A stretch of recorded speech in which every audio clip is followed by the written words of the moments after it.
Hidayet Ayedi, allez. Rebonjour tout le monde. Hidayet Ayedi, je suis CEO de Srartoun, tel que le nom l'indique. Srar, c'est pour les enfants. Donc, en fait, c'est une plateforme qui aide les enfants qui ont des troubles d'apprentissage. Pour être très rapide sur les troubles d'apprentissage, c'est chaque enfant qui est en train de faire un mix entre les chiffres et les lettres, celui qui n'arrive pas à écrire, celui qui a de très mauvaises notes à l'école et celui qui cause du stress au sein de sa famille parce que la famille n'est pas au courant du trouble. Et donc, Srartoun, c'est un outil, il aide les parents à détecter ce trouble-là grâce à des jeux vidéo sur une plateforme, une application mobile qui est gratuite, mais aussi c'est une entreprise qui révolutionne le secteur de la thérapie avec les orthophonistes, psychomotriciens, ergothérapeutes et autres, en leur offrant un outil de digitalisation de thérapie qui se base sur des jeux vidéo. Donc nous, on est le premier prestataire d'outils thérapeutiques en langue arabe et autres, digital, et bien sûr avec beaucoup de data pour l'utilisation. Et pour les dyslexiques, comment ça se passe exactement ? Effectivement, donc les troubles d'apprentissage, ça inclut les dyslexiques, qui est le trouble le plus connu en Tunisie, mais pas que. Donc il y a aussi ceux qui ont des troubles de hyperactivité, de concentration, de dyscalculie, de dysorthographie. Donc il y a plein de troubles que Srartoun aide à la détection précoce, parce que ces troubles-là doivent être détectés entre les âges de 5 à 7 ans pour pouvoir recevoir une thérapie qui les aide. C'est pas une maladie, c'est pas un handicap, c'est loin de l'autisme, c'est loin d'un retard mental, c'est tout simplement un trouble. Comme moi j'ai un problème de vision, j'utilise des lunettes et je vis avec toute ma vie. Un enfant qui a un trouble d'apprentissage a un trouble pour lire et écrire à notre façon traditionnelle, mais c'est des enfants très intelligents. Et déjà pour l'anecdote, Richard Branson, le fondateur de Virgin, c'est un enfant dyslexique et il vient d'accomplir un partenariat avec LinkedIn pour mettre le dyslexia thinking en tant qu'un skill pour les professionnels. Ah, mais c'est clair et net. C'est-à-dire qu'en général, on le dit aussi à propos de l'autisme, à propos de plein d'autres dysfonctionnements, ça développe aussi des capacités à côté. Et il paraît que la plupart des dyslexiques ne le savent pas.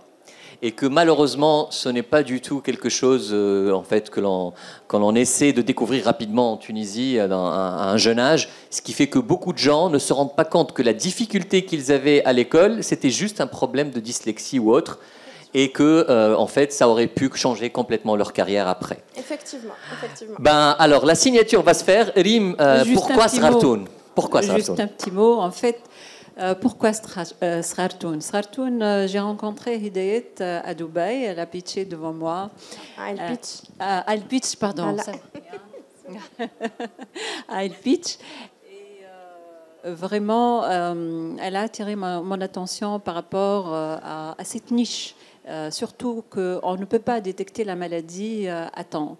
Et ce qui m'a attiré l'attention le plus, c'est d'intégrer tout l'écosystème, l'enfant, le parent et le thérapeute. Et on peut assurer le suivi en temps réel de l'état d'avancement de l'enfant.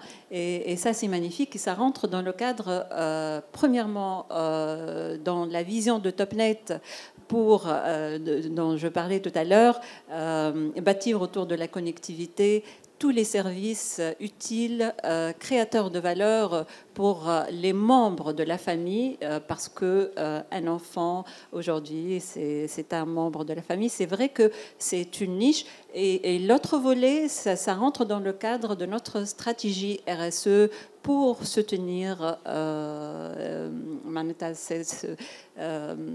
ces enfants, nos enfants. Voilà. Et je trouve que c'est très intéressant de souligner que ce n'est pas une politique RSE envers les startups, parce qu'en fait, accompagner les startups, comme ça a été cité tout à l'heure, c'est aussi une opportunité, c'est un partenariat. Vraiment... Tout à fait, en plus de ça, bien sûr. Oui, clairement. Et je connais l'engagement de TopNet par rapport à cela. Aujourd'hui, il faut élargir la palette, mais il faut aussi donner l'exemple. Et je vous garantis que ça peut changer la vie d'une personne d'être diagnostiquée avec ce genre de troubles très très tôt. Plus c'est tôt, mieux c'est parce qu'on peut apprendre différemment. Alors, comment va se passer exactement, on va dire, cette signature, Rim? Alors, nous sommes aujourd'hui dans un événement digital qui parle des technologies émergentes et des nouvelles technologies. On a voulu que ça soit complété de bout en bout. On n'a pas ramené des papiers à signer. On va signer à travers la blockchain. Parfait. Donc, une signature sur la blockchain. Je ne sais pas si ça va, les gens peuvent suivre cela directement ou pas. Voilà donc. On a la caméra qui est là, qui suit. Et la signature va se faire.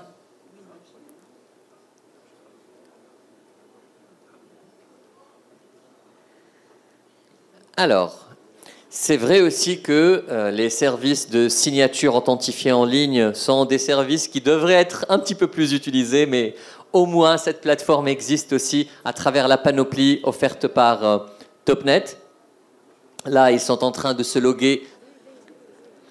Alors, je vais vous proposer quelque chose, Rim. Ceci peut être fait après, c'est vraiment symbolique par rapport à ce partenariat.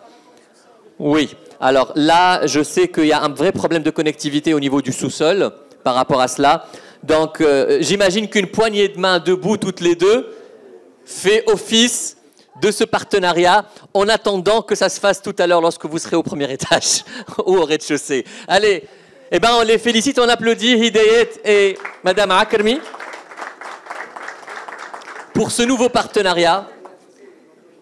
Hidayet, qu'on a bien suivi à la télé à travers l'émission El Pitch, qu'on a appris à aimer parce que c'est quelqu'un d'engagé.